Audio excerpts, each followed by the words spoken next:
দাঁড়াও দাঁড়াও, কোথায় যাচ্ছ? এতদিন থেকে তো আমার মাথায় পাগল করে দিয়েছো। দিদি ভয়েস কবে দিবে, ভয়েস কবে দিবে, মেকআপ টিউটোরিয়াল কবে আসবে। এই নাও, তোমাদের রিকোয়েস্টে আমি কিন্তু আজকে খুব সুন্দর একটি মেকআপ টিউটোরিয়াল নিয়ে চলে এসেছি। আজকে আমি একটি ডাস্কি স্কিনের ওপরে কাজ করব। কি ভাবো তোমরা, শুধু মেকআপ সাদা করে দিলেই আর ফর্সা করে দিলেই কি মেকআপ দেখতে সুন্দর লাগে? একদমই না। মেকআপ করলেই যে মুখটাকে সাদা করে দিতে হবে, নয়তো তোমার মেকআপ ভালো দেখতে লাগবে না, এই চিন্তা ভাবনা দূরে সরিয়ে দাও। তোমার নিজস্ব স্কিন টোনকে ভালোবাসো, ভগবান যেটা দিয়েছে সেটা নিয়েই খুশি থাকো। এবার বলবে তাই বলে কি আমরা মেকআপ করব না? কেন করবে না? অবশ্যই করবে। তোমার নিজের স্কিন টোন, স্কিন টেক্সচার যেরকমই হোক, সেটাকে আরেকটু এনহ্যান্স করার জন্য তোমরা মেকআপ করবে। তাই বলে সাদা ফাউন্ডেশন মাখবে না, তোমার স্কিন টোন অনুযায়ী এক্সাক্ট স্কিন টোনের ফাউন্ডেশন মাখবে, যেন মেকআপ করার পরে তোমাকে যেন তুমি দেখতে লাগে, দেখলে মনে হবে তোমারই স্কিন কিন্তু আরেকটু বেটার পারফরমেন্স। এই এতগুলো কথা তোমাদেরকে কেন বললাম, তারও কিছু রিজন আছে।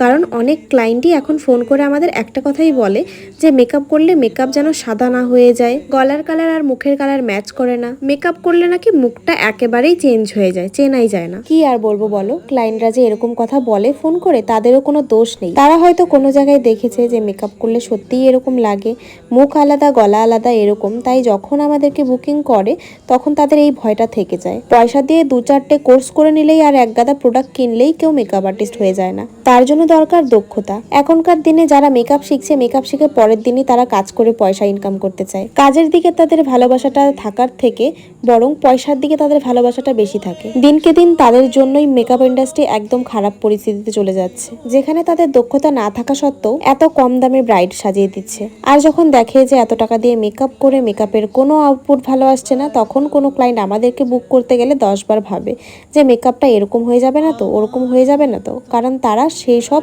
ক্ষেত্রে কাজ করিয়ে ভুক্তভোগী। আমাদেরকে কিছু ক্লায়েন্ট এরকমও বলে যে ওই মেকআপ আর্টিস্ট এত কম নিচ্ছে, তুমি কেন এত বেশি নিচ্ছ? ওই মেকআপ আর্টিস্ট এরকম কাজ করছে, তুমি কেন এরকম করছো? তাহলে একটা কথা তো আমরাও বলতে পারি যে ওই মেকআপ আর্টিস্ট যদি কমে করে তাহলে তুমি কেন আমার কাছে এসেছো? ওই মেকআপ আর্টিস্ট যদি এরকমটা করে তাহলে তুমি কেনই বা আমার কাছেই এসেছো? একবার তোমরা নিজেরাই ভাবো যে আমার কাছে কি এরকম পাচ্ছ যার কারণে তোমরা মনে হলো যে আমাকেই বুক করবে। কিছু তো একটা আমার মধ্যে আছে। আমরা কাজটা করিয়ে যতটুকু পয়সা আমরা নিই, ততটুকুই কিন্তু আমরা কাজটাও সেভাবে করে দিয়ে আসি। আর এই কাজটা কিন্তু একদিনে হাতে আসেনি, সেটার জন্য অনেক বছর পরিশ্রম করতে হয়েছে। তোমরা যখন একটা ডেটস বা একটা বুকিং আমাদেরকে করো, তোমার থেকে চিন্তা আমাদের বেশি থাকে যে তোমাদেরকে কতটা স্পেশাল ফিল করাতে পারি। তোমার স্পেশাল দিনকে স্পেশাল করতে অনেক বেশি হ্যাডাক তোমার থেকে আমরা বেশি নিয়ে থাকি। যে তোমাকে কি রঙের শাড়ি পরলে ভালো লাগবে, কিরকম জুয়েলারি পরলে ভালো লাগবে, টোটাল গাইডেন্স কিন্তু আমরাই দিই। তো সেই সব দক্ষতা অর্জন করতেও কিন্তু আমাদের অনেক পরিশ্রম হয়েছে, অনেক দিন সময় লেগেছে। তো সেগুলোর পারিশ্রমিক কি তোমাদের কাছে চেয়েছি বলো?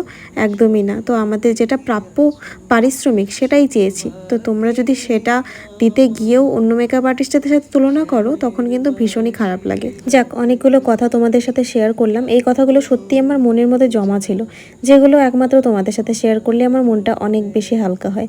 তো তোমাদের আজকের লুকটা কেমন লাগলো অবশ্যই জানিও। আর এই আই মেকআপের টিউটোরিয়ালটা যদি দেখতে চাও, স্পেশালি আমি তোমাদের জন্য একদম ডিটেলস ভিডিও শেয়ার করব। চলো, যারা আই মেকআপ ভিডিওটা দেখতে চাও তারা কমেন্টে আই মেকআপ লিখে কমেন্ট করো। এই লুকটিতে তোমরা আগেই অনেক বেশি ভালোবাসা দিয়েছো, আজকে ফুল টিউটোরিয়াল তোমাদের সাথে শেয়ার করলাম। অবশ্যই কিন্তু জানিও যে কেমন লাগলো। আর আমি যদি কোনো কিছু ভুল বলে থাকি তাহলে প্লিজ তোমরা একটু ক্ষমা করে দিও, কারণ তোমাদেরকে জুড়েই আমার সব কিছু। নয়তো আমি এইসব ভিডিও পোস্টই করতাম না। তোমরা দেখতে পছন্দ করো বলে আর আমার ভয়েসকে এত ভালোবাসা দাও বলে তোমাদের জন্য আমি ভিডিও বানাই। চলো, দেখা হবে পরে কোনো সুন্দর কোনো ভিডিওতে বা কোনো টিপস নিয়ে বা আরও এরকম গল্প নিয়ে। চলো, দেখা হচ্ছে পরে সুন্দর কোনো ভিডিওতে। ততক্ষণ সবাই খুব ভালো থেকো, সুস্থ থেকো।